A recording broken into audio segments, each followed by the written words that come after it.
हरिः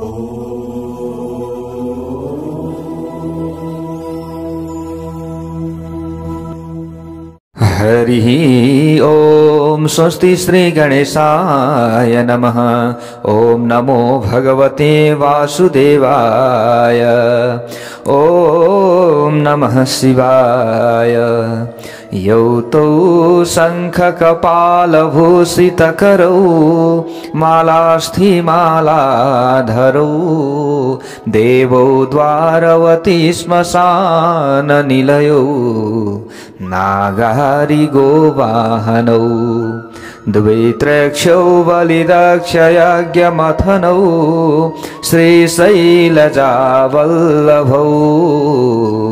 पापं मे हरतां सदा हरिहरौ श्रीवत्सगङ्गाधरौ। नारायणं नमस्कृत्य नरं चैव नरोत्तमं देवीं सरस्वतीं व्यासं ततो जयमुदीरयेत्। जय श्री हरि, जय श्री राधे। ओम नमः शिवाय। आज पनि हजुरहरु समक्षमा श्री शिव महापुराण का कथाहरू लिएर आउने क्रममा आजको नयाँ भाग 45 मा उपस्थित भइसकेका छौं। धर्ममार्ग युट्युब च्यानलको माध्यमद्वारा हजुरहरूले श्री शिव महापुराण श्रवण गर्दै हुनुहुन्छ। म टिका पौडेल हजुरहरू समक्ष उपस्थित भइसकेको छु। हो प्यारो भक्त भागवतहरू, हामीले यहाँ सुन्दर सती र महादेवको कथा प्रसङ्गलाई श्रवण गर्यौं र हजुरहरूले जहिले तहिले प्राय सुनेकै कथा भएका कारणले गर्दा त्यो कथालाई धेरै लामो लम्बाइ चौडाइ गर्ने त्यति साह्रो ठुलो मनसाय भएन। यहाँ जस्तो हिसाबमा छ त्यही हिसाबमा हजुरहरू समक्षमा सुनाइएको छ प्यारो भक्त भागवतहरू। विशेष अब यही कथा हामीले बारम्बार श्रवण गरेकै हौं। अब दक्षको यज्ञ विध्वंस भयो हैन, त्यहाँ चाहिँ सतीदेवीले देहत्याग गर्नु अनि त्यहाँबाट चाहिँ वीरभद्रको उत्पत्तिदेखि लिएर अनि दक्षको चाहिँ शिर हवन गरिदिएको अथवा काटिदिएकोदेखि लिएर त्यस पछाडि देवताहरूले फेरि स्तुति गरिसकेपछि भगवान उनै सम्बसदा शिवजी फेरि आउनुभयो यज्ञमा। अनि त्यहाँ आइसकेपछि वीरभद्रलाई भन्नुभयो, अरूलाई पनि भन्नुभयो कि यिनको शिर जस्ताको तस्तै बनाऊ। अब त्यहाँनेरि स्तुतिहरू भए, यो कथा प्रसङ्गहरू हामीले श्रवण गरिसकेका छौँ र यहाँनेरि जो दक्षको चाहिँ शिर पुनः जोड्ने काम जुन भएको छ त्यसको बारेमा यहाँ लामो व्याख्या छैन। यहाँ छोटो व्याख्या एउटै शब्दमा हिजो मैले भनेको थिएँ कि यहाँनेरि महादेवको आज्ञाद्वारा त्यहाँनेरि जो एउटा बाख्रो भनौँ अथवा बोको थियो छेउमा, त्यसैको त्यही बोकाको चाहिँ शिर ल्याएर दक्षलाई बिउजाइयो भनेर छोटो मात्रै एउटै दुईटा शब्दमा त्यो कथा त्यहाँनेरि त्यति मात्र भनिएको थियो प्यारो भक्त भागवतहरू। त्यो हिजो हामीले श्रवण गरिसकेका छौँ र त्यस पछाडि भगवान भोले बाबाको आशीर्वाद, सम्पूर्ण देवी देवताको आशीर्वाद, भगवान श्री हरि विष्णु सहित ब्रह्माजी सहित सबै त्यो यज्ञमा हुनुहुन्थ्यो। सबैले त्यो यज्ञलाई पूर्ण गरिसकेर सबै आफ्नो लोकमा जानुभयो। अनि त्यस पछाडि यहाँनेरि दक्षले पनि अब आफूले बुझे शिव तत्त्वको बारेमा। त्यस पछाडि शिवजीको विरोध गर्न छोडे। त्यस पछाडि शिवजीको सम्मान गर्न थाले, स्तुति गाउन थाले, भगवान भोले बाबाको नाम जप्न थाले भनेका कथाहरू हामीले हिजो श्रवण गरिसकेका छौँ प्यारो भक्त भागवतहरू। अब हामी यहाँनिर हिजो ती कथाहरू सती खण्डमा श्रवण गऱ्यौँ। आजदेखि पार्वती खण्डमा हामी प्रवेश गर्दैछौँ। सबले भनौँ हर हर महादेव। ल अब यहाँनिर नारदजीले सोध्नु भएको छ प्यारो भक्त भागवतहरू। उहाँले भन्नुहुन्छ कोसँग? ब्रह्माजीसँग। दाक्षायणी सती देवी त्यक्त देहा पितुर्मखे कथम गिरिसुता ब्रह्मन् बभुव जगदम्बिका। यहाँनिर सोध्नुभयो नारदजीले। हिजो ब्रह्माजीले भन्नुभएको थियो नि त, हे नारद, जो सतीले देह त्याग गर्नुभयो त्यस पछाडि उहाँ हिमालयको छोरीको रूपमा फेरि प्रकट हुनुभएको छ र त्यस पछाडि उहाँले फेरि शिवजी नै पति पाऊँ भनेर आराधना गर्नुभयो, तपस्या गर्नुभयो र फेरि पछाडि भगवान शिवजीसँगै विवाह भएको चाहिँ यस्तो जुन प्रसङ्ग छ त्यो प्रसङ्गको बारेमा हिजो उहाँले सुनाउनु भएको थियो। अब त्यो सुन्नु भएको थियो नारदजीले, आज प्रश्न गरिहाल्नुभयो। उहाँले भन्नुहुन्छ, दाक्षायणी सतीदेवी त्यक्तदेहा पितुर्मखे, हे ब्रह्मन, हे पितामह, हे पिता, हजुरले यहाँनिर भन्नुभयो आफ्नो पिताको यज्ञमा शरीर परित्याग गरेकी दक्षकी छोरी सती कसरी हिमालयकी छोरीको रूपमा उत्पन्न भइन् त? कस्तो कथा छ त? उनले कसरी ज्यादै कठोर तपस्या गरिन् र कसरी शिवलाई प्राप्त गरिन् त पतिको रूपमा? त्यसको बारेमा बताइदिनुहोस्, मलाई यस विषयमा विस्तारपूर्वक बताइदिनुहोस्। प्यारा भक्त भागवतहरू, यसरी नारदजीले प्रश्न गर्नुभएको छ कोसँग? ब्रह्माजीसँग। अगाडि गएर ब्रह्माजीले भन्नुहुन्छ, श्रीणु तम मुनि शार्दूल शिवाचरितमुत्तमं पावनं परमं दिव्यं सर्वपापहरं शुभम। ब्रह्माजीले यहाँनिर भन्नुहुन्छ, हे नारद, सबैभन्दा पहिले पार्वतीको माताको जन्म विवाह, पार्वती माताको जन्म विवाह र अन्य भक्तिले परिपूर्ण भएको जुन महिमा रहेको छ, कथा रहेको छ, पवित्र चरित्र जुन छ, त्यसलाई ध्यानपूर्वक श्रवण गरे। जो पार्वती हुनुहुन्छ, को माता हुनुहुन्छ पार्वती, उहाँ जगतकी जननी हुनुहुन्छ। यहाँनिर भन्नुहुन्छ, उत्तर दिशामा पर्वतहरूको राजाको रूपमा रहेको हिमालय नाम भएको एउटा महातेजस्वी र समृद्धशाली धेरै ठुलो पर्वत छ। त्यसका स्थावर र जङ्गम दुई रूप रहेका छन्। पर्वत त पर्वत हो, तर त्यो पर्वत के छ? स्थावर पनि छ, जङ्गम पनि छ। यसको मतलब के? जङ्गममा नै हिँड्न पनि सक्ने। ल हेर्नुहोस् है, मूर्ति रूप लिएर अथवा हामी जस्तै भएर नि त्यो पर्वतले हामी जस्तै स्वरूप गरेर हिँड्न पनि सक्ने र स्थावर पर्वतको रूपमा स्थावर भएर बस्न पनि सक्ने, दुईवटा रूप रहेछन् त्यो पर्वतका नि। म तिमीलाई त्यसको सूक्ष्म अर्थात् स्थावर स्वरूपका विषयमा बताउँछु। त्यो ज्यादै रमणीय पर्वत अनेकौं प्रकारका रत्नहरूको खानी हो। त्यस जो पर्वतको पूर्व र पश्चिम समुद्रमा जुन रत्नहरूको खानी हो, त्यो चाहिँ पूर्व र पश्चिम समुद्रमा गाडिएको रहेछ। यसरी बुझ्नु पर्यो। त्यो विभिन्न प्रकारका रुखहरूले परिपूर्ण पर्वत रहेको छ। अनेकौं चुचुराहरूका कारणले गर्दा विचित्रमय शोभा सम्पन्न देखिन्छ। अनेक प्रकारका आकार प्रकार बनेका नि होइन, हेर्दाखेरि हेरौँ जस्तो लाग्ने। कहीँ कहीँ पर्वतमा जान्छौँ नि हामी होइन, कहीँ मान्छेको आकार जस्तो देखिन्छ, कतै के को आकार, कतै के को होइन, त्यस्तै खालको एकदम चित्र विचित्र खालको शोभा सम्पन्न पर्वत रहेछ। प्यारा भक्त भागवतहरू, त्यो पर्वतको वनमा बाघ लगायतका पशु आनन्दसँग घुमफिर गर्दा रहेछन्। डर छैन कसैलाई, आनन्दका साथमा। त्यो हिउँको भण्डार भएकाले ज्यादै डरलाग्दो भएको अनुभूति हुन्छ। त्यसमा भएका धेरै आश्चर्यजनक दृश्यले त्यसलाई विचित्रमय शोभा सम्पन्न बनाएको छ। त्यो पर्वतमा देवता, ऋषि, सिद्ध, मुनिहरू पनि बस्दछन्। सबै बस्छन् त्यहाँ। प्राय त्यो भगवान शिवको ज्यादै प्रिय भएकाले तपस्या गर्ने ठाउँ पनि हो। त्यो स्वभावैले धेरै पवित्र छ। त्यसले अब पवित्र त छ स्वभावैले, पवित्र भएका कारणले गर्दा नै महात्माहरूलाई पनि पवित्र बनाउँछ त्यो पर्वतले। किनभने त्यहाँ गएर तपस्या गर्ने होइन, जप गर्ने, आराधना गर्ने, यो कारणले पनि त्यहाँ जो जान्छ उसैलाई पवित्र बनाउँछ यो पर्वतले। त्यस्तो खालको पर्वत रहेको छ। त्यसले तपस्यामा तत्कालै सिद्धि प्रदान गर्छ। कसले? जसले हिमालय पर्वतमा गएर तपस्या गर्छ भने तपस्या उसको सिद्ध हुन्छ। त्यसमा अनेकौं प्रकारका धातुहरूका खानी रहेका छन्। त्यहाँ अलौकिक शरीर धारण गरेर देवताका रूपमा पनि उपस्थित भएका छन्। त्यहाँनिर अलौकिक शरीर धारण गरेर देवता त्यहाँनिर उपस्थित भएका छन्। त्यो पर्वत विष्णुको अविकृत अंश भएको हामीले मान्नु पर्दछ। साधु सन्तहरूका लागि ज्यादै प्रिय त्यो के रहेको छ?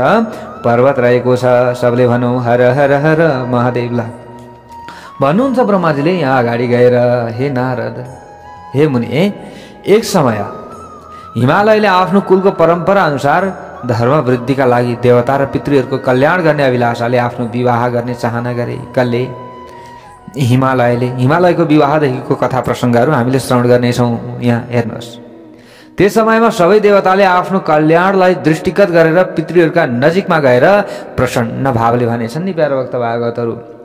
कसले भने देवताहरूले भनेछन् के भन्छन् सर्वे श्रेणुतनो वाक्यम पितरः प्रीतमानसः कर्तव्यम तथैवासु देवकार्ये सबो यदि। हे पितर यहाँ भन्नुभयो। हेर्नुहोस् है प्यारो भक्त भागवतहरू, पितृहरूको कल्याण गर्ने अभिलाषाले नि अब विवाह भइसकेपछि सन्तान जन्मिन्छन् होइन। सन्तान जन्मिसकेपछि त पितृहरूको कल्याण हो प्यारो भक्त भागवतहरू। अब आफूले विवाह गर्ने चाहना भइसकेपछि पितृहरूका नजिकमा जानुभएछ नि त को हिमालय। अनि त्यहाँ गएर भन्नुभयो हे पितर हे पितृहरू, तपाईहरूले आफ्नो चित्तलाई एकाग्र गराएर मेरो कुरा ध्यानपूर्वक सुन्नुहोस्। म केही कुरा भन्न चाहन्छु। यदि तपाईहरूमा देवताहरूको कार्य सिद्ध गर्ने अभिलाषा रहेको छ भने हामीले भने अनुसारको काम गर्नुहोस्।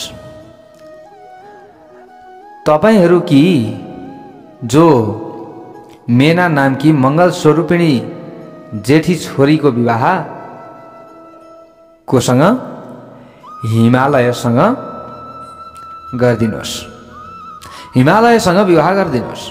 ल हेर्नुहोस् है, अब जो देवता र पितृहरूको कल्याण गर्ने अभिलाषाले विवाह गर्ने चाहना गरेका थिए हिमालयले। हेर्नुहोस् प्यारो भागवतहरू, त्यो समयमा देवताले आफ्नो कल्याणका लागि देवताहरूले नि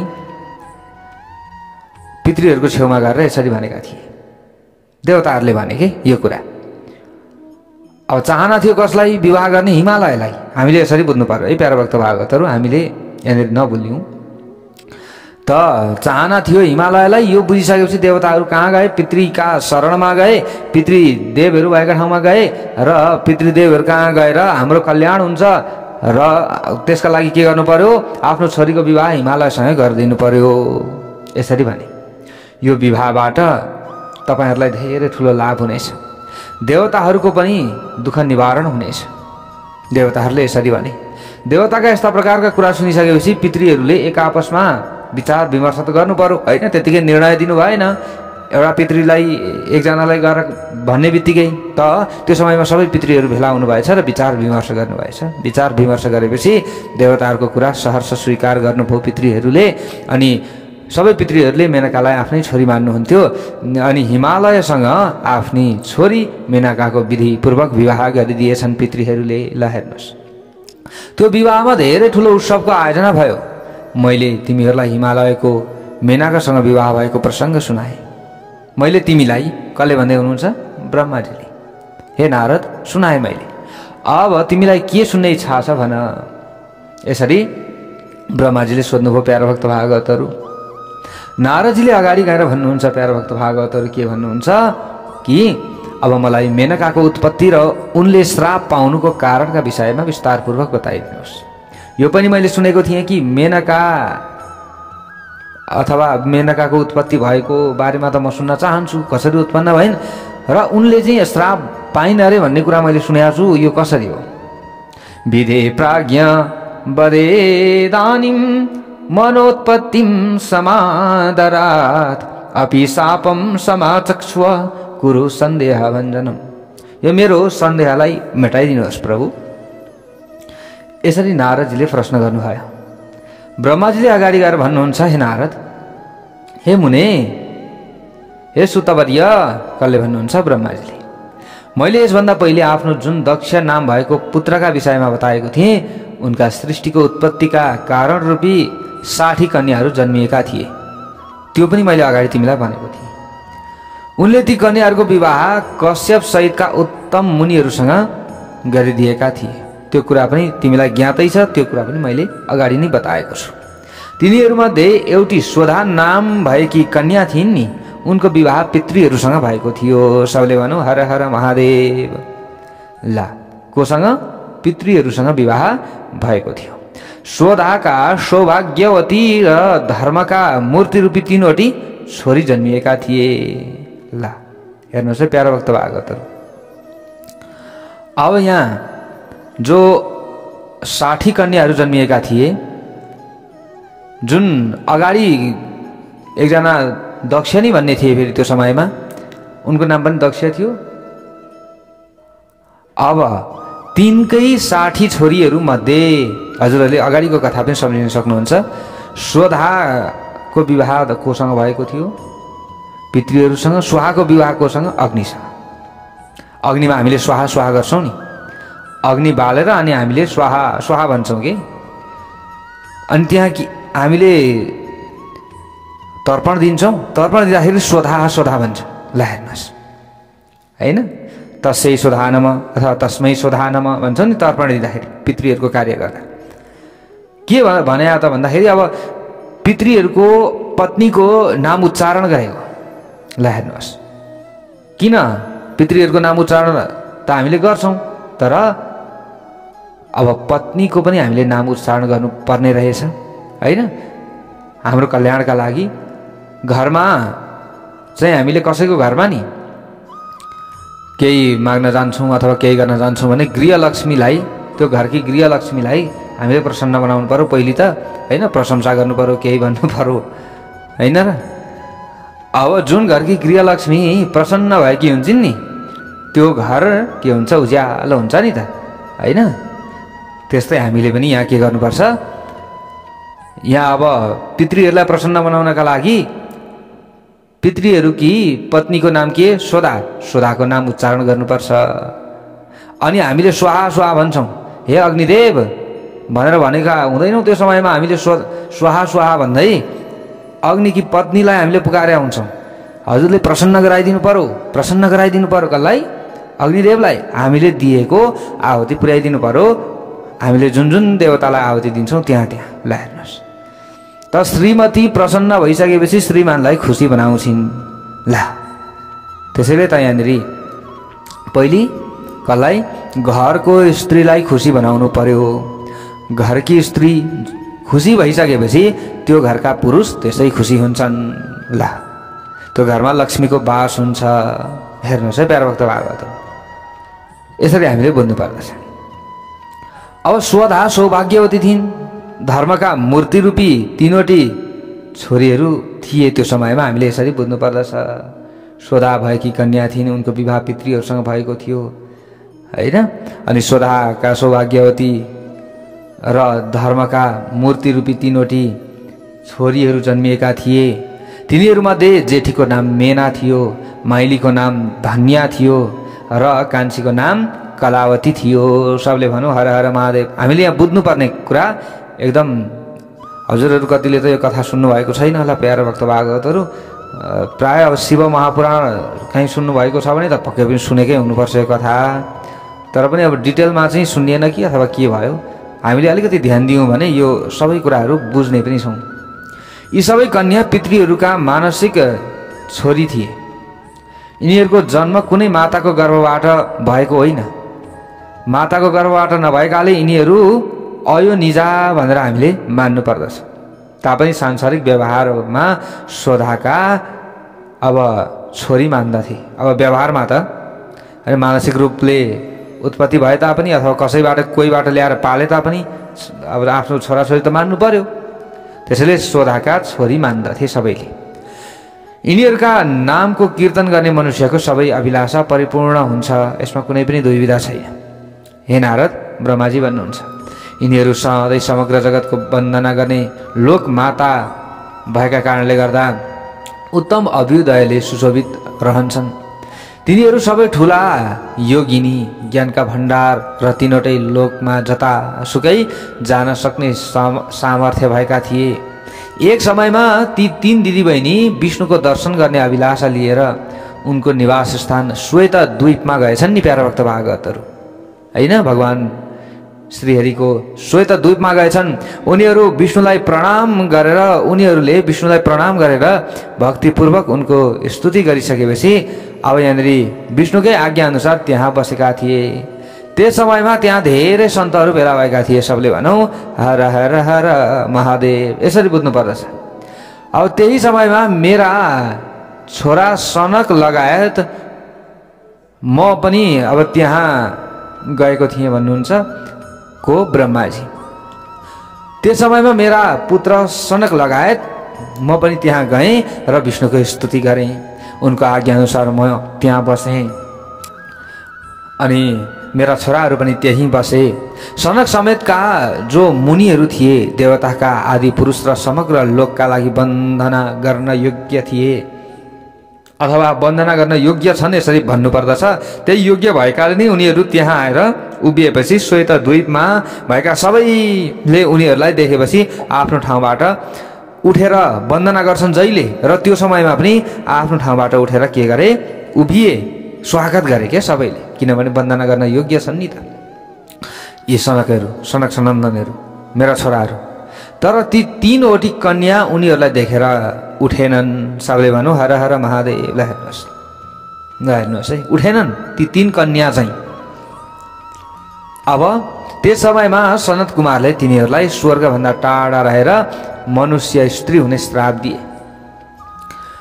सनक सनन्दन सनातन सनत कुमार भनेर भन्ने गर्दछौँ नि, ब्रह्माजीका 4 मानस पुत्र, सबैभन्दा अगाडिका प्यारभक्त भागवतहरू, सबैभन्दा ज्येष्ठ श्रेष्ठ छन् उनीहरू। तर पनि पञ्च आएन पूर्वजा भनिन्छ, 5 वर्षका जस्ता देखिन्छन् अरे कि सनक सनन्दन सनातन सनत कुमार, यी सनकादि 4 कुमार प्यारभक्त भागवतहरू यसरी भनिन्छ। श्रीमद् भागवत महापुराण आदिमा पनि यो कथाहरू आउँछ।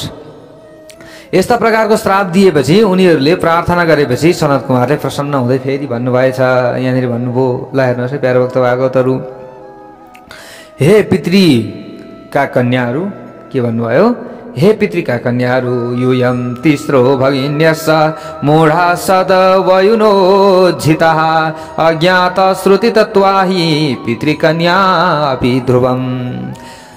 तिमीहरू मेरो कुरा ध्यानपूर्वक सुन, जुन तिमीहरूका लागि धेरै सुखदायक रहनेछ। तिमीहरूमध्ये जेठी कन्याको विष्णुका अंशरूपी हिमालयसँग विवाह हुनेछ, यसमा चिन्ता नगर। ठिकै छ, श्राप त पायौ, तर चिन्ता नगर।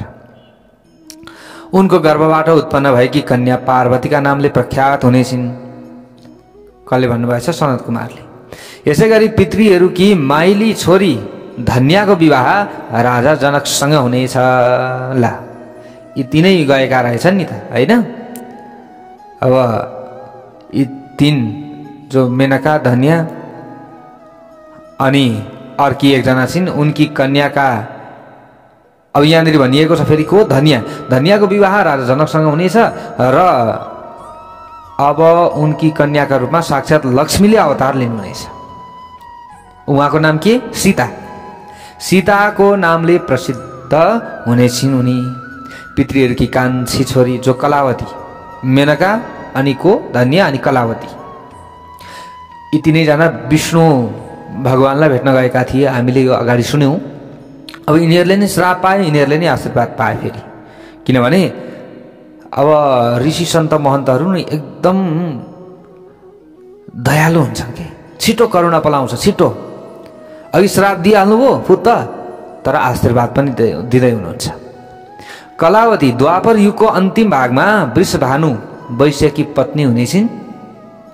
उनकी छोरी राधाका नामले प्रख्यात हुनेछिन्। सबले भनौँ हर हर महादेव। ल हेर्नुहोस् है, अब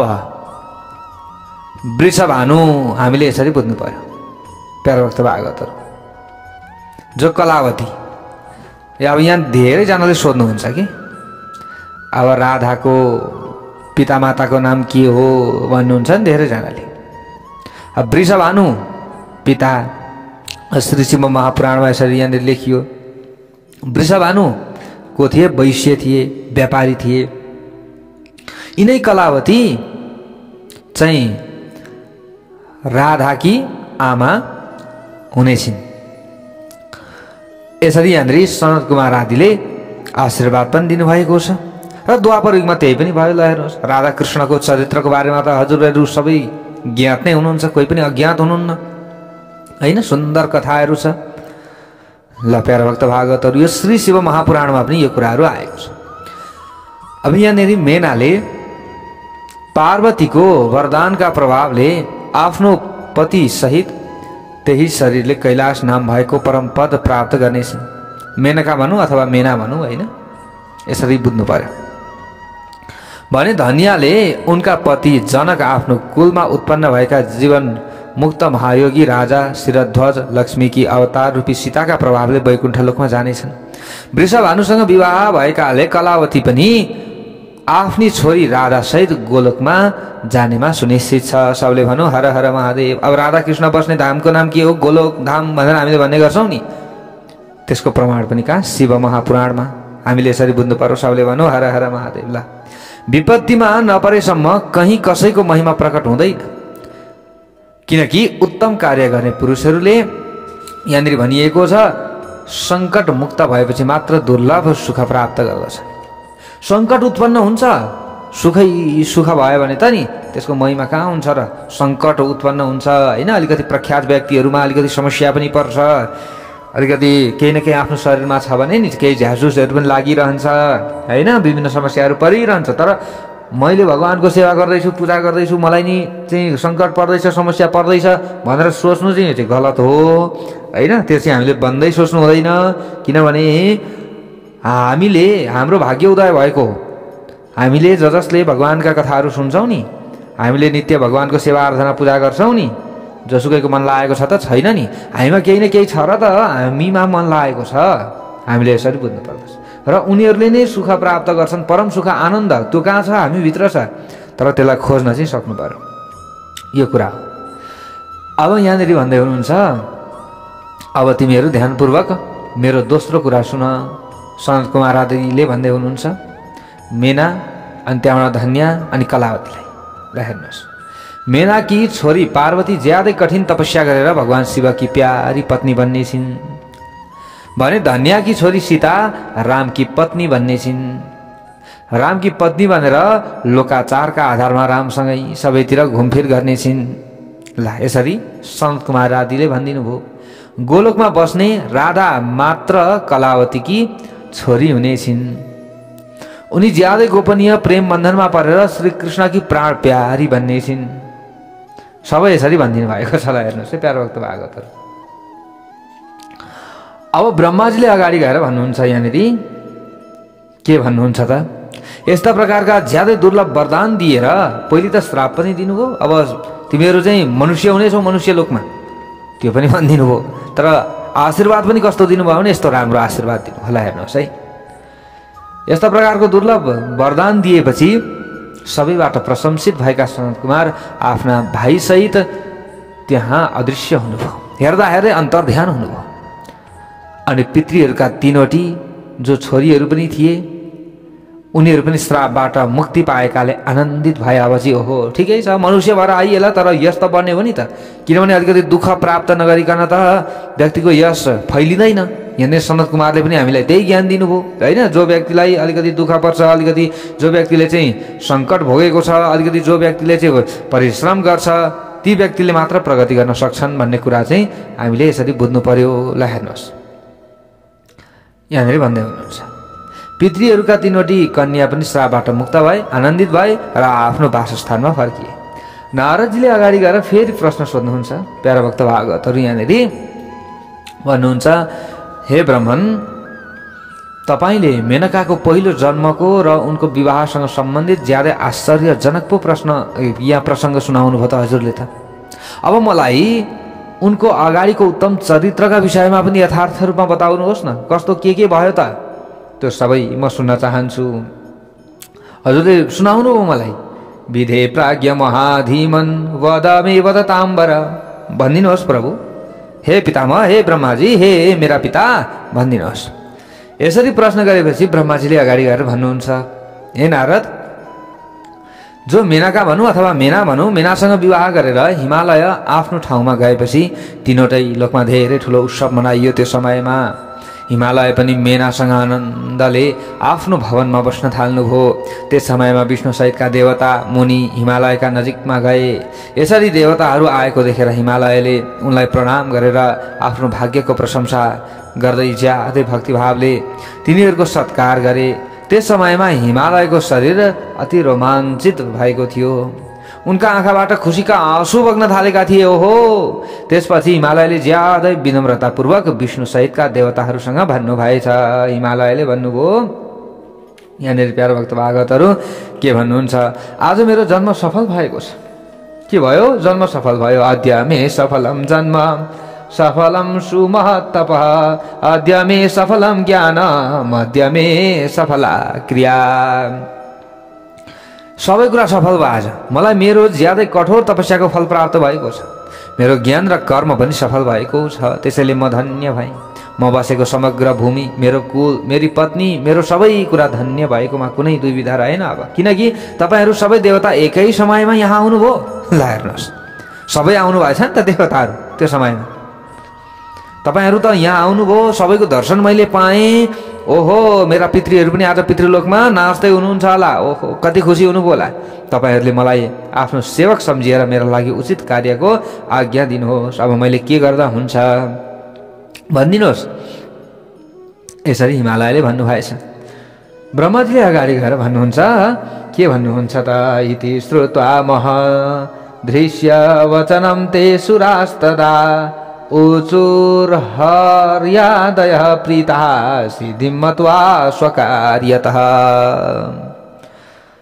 हिमालयका यस्ता प्रकारका कुरा सुनेपछि ज्यादै प्रसन्न हुनुभएछ देवताहरू, र देवताहरूले आफ्नो कार्य सफल भएको सम्झिँदै हिमालयसँग भन्न लागे। सबै देवताहरूले यहाँनिर भने। प्यारा भक्त भागवतहरूलाई हेर्नुहोस् है। देवताहरूले भन्दैछन्, देव्यु मे जगतामम्ब शिवलोक निवासिनी। हामी जुन जुन कुरा बताउन आएका हौं त्यो कुरा ध्यानपूर्वक सुन्नुहोस्। यो भन्दा पहिले जुन उमाले दक्षकी छोरी सतीका रूपमा अवतार लिएर शिवकी पत्नी भएर धेरै लामो समयसम्म यो पृथ्वी लोकमा खेलवाड गर्नुभएको थियो, ती सतीले आफ्नो पिताबाट अपमानित भएर आफ्नो प्रतिज्ञा अनुसार यज्ञमा शरीर परित्याग गर्नुभयो र आफ्नो धाममा यहाँनिर जानुभएको छ। र यो कुरा सबै तिमीलाई पनि थाहा छ हे हिमालय। यदि ती सतीले तिम्रो घरमा फेरि अवतार लिनुभयो भने देवताहरूको ठूलो कल्याण हुने थियो। त्यसका लागि केही उपाय गर्नु पर्यो। जो सती हुनुहुन्छ उहाँ तपाईको घरमा अवतार लिनु पर्यो छोरीको रूपमा। ब्रह्माजीले अगाडि गएर भन्नुहुन्छ। विष्णु सहितका देवताहरूका यस्ता प्रकारका कुरा सुनेपछि मनमा नै ज्यादै प्रसन्न हुनुभएछ नि हिमालय। ल हेर्नुहोस्, यति प्रसन्न हुनुभयो, यति प्रसन्न हुनुभयो। ओहो हो हो हो, प्रसन्न चित्त, कति आनन्द। प्यारा भक्त भागवतहरू, अब यहाँनिर जो देवता ब्रह्माजीले यस पछाडि ती देवता हिमालयलाई उमालाई प्रसन्न गराउने विधि बताउनु भयो। देवताले हिमालयलाई, देवताहरूले त्यो विधि बताइदिनु भयो र आफूहरू पनि उमाका शरणमा जानुभयो। अनि उनीहरूले एउटा ज्यादै सुन्दर ठाउँमा बसेर उमाको स्मरण गरेर उनलाई पटक पटक नमस्कार गर्दै उनको स्तुति गर्न थालेछन्। प्यारा भक्त भागवतहरू, देवताहरूले पनि सघाएका छन्, हिमालयले पनि स्तुति गरेका छन्। अब यहाँ त्यो समयमा देवताहरूले भनेछन्, देवताहरूले के भन्छन्? देव्यु मे जगतामम्ब शिवलोक निवासिनी सदा प्रिय सदा शिव प्रिय दुर्गे त्वां नमामो महेश्वरी। हे जगदम्बिका, हे जगत की आमा, तपाईलाई बारम्बार नमस्कार छ। तपाई ज्यादै शान्त स्वरूपी शक्ति र पुष्टि हुनुहुन्छ भने अव्यक्त प्रकृति हुनुहुन्छ। महत्त्व तपाईकै स्वरूप हो। यी सबै तपाईकै स्वरूपहरू हुन्। हामी भक्तिभावपूर्वक तपाईलाई नमस्कार गर्दछौँ, प्रणाम गर्दछौँ। तपाई कल्याणमय शिवा हुनुहुन्छ। तपाईको हात पनि कल्याणदायक छ। तपाई शुद्ध स्थल सूक्ष्म र सबैकी परम आधार पनि हुनुहुन्छ। हामी अन्तर्विद्या र सुविद्याबाट ज्यादै प्रसन्न हुने तपाईलाई प्रणाम गर्दछौँ देवी। तपाई श्रद्धा, धृति, श्री सबैमा व्याप्त रहने देवी हुनुहुन्छ। तपाई सूर्यका किरणहरूले युक्त हुनुहुन्छ। तपाईको तेज त्यस्तो छ। तपाईले नै यो समग्र संसारलाई प्रकाशमय बनाउनु भएको छ, जसले ब्राह्मण रूपी शरीर र जीवहरूमा रहेका ब्रह्मदेखि जो पर अथवा जो ब्रह्मको नजिकसम्म समग्र जगतको पुष्टि गर्दछन् ती आदि देवीलाई हामी नमस्कार गर्दछौँ। तपाई वेद माता हुनुहुन्छ, गायत्री हुनुहुन्छ, सावित्री हुनुहुन्छ, सरस्वती पनि हजुर नै हुनुहुन्छ। समग्र जगतका लागि वार्ता नाम भएकी वृत्ति र धर्मरूपी तीनवटै वेद हजुर हुनुहुन्छ। तपाई समग्र जीवमा निद्रा बनेर रहेकी हुनुहुन्छ। हजुर नै माया हुनुहुन्छ। उनीहरूको भोग, तृप्ति, तृष्णा, कान्ति, सबै तुष्टि र सबै आनन्द प्रदायिनी हजुर नै हुनुहुन्छ। तपाईँ पुण्य कर्म गर्नेहरूका घरमा लक्ष्मी बनेर रहनुहुन्छ। पाप कर्म गर्नेहरूका घरमा ज्येष्ठा यानि कि लक्ष्मी कि दिदी दरिद्रता बनेर रहनुहुन्छ। यसरी बस्नुहुन्छ हजुर। तपाईँ समग्र जगतकी शान्ति, जगतलाई धारण गर्ने धात्री र प्राणहरूको पोषण गर्ने शक्ति हुनुहुन्छ। तपाईँ नै 5 वटा भूतको सार तत्त्व प्रकट गराउने शान्त स्वरूपणी हुनुहुन्छ। नीतिका ज्ञाताहरूकी नीति र व्यवसाय स्वरूपिणी हजुर नै हुनुहुन्छ। तपाईँ नै साम वेदको गति हुनुहुन्छ। ग्रन्थि यजुर वेदका मन्त्रहरूको आहुति हजुर नै हुनुहुन्छ। ऋग वेदको मात्रा, अथर्व वेदको परम गति हजुर हुनुहुन्छ। जसले प्राणी मात्रामा नाक, कान, आँखा, मुख, हात, छाती, हृदयमा धृतिकार रूपमा रहेर उनीहरूलाई सधैँ आनन्दित गर्नुहुन्छ। जसले निद्राका माध्यमद्वारा समग्र संसारका मनुष्यलाई सुखको अनुभूति गराउनुहुन्छ। ती देवी उमा जगत स्थिति र पालनका लागि हामीसँग प्रसन्न बनिदिनुहोस् भनेर यसरी स्तुति गर्दै हुनुहुन्छ। अब भोलि अरू कथा हामीले श्रवण गर्नेछौँ। सबैले भनौँ हर हर महादेव।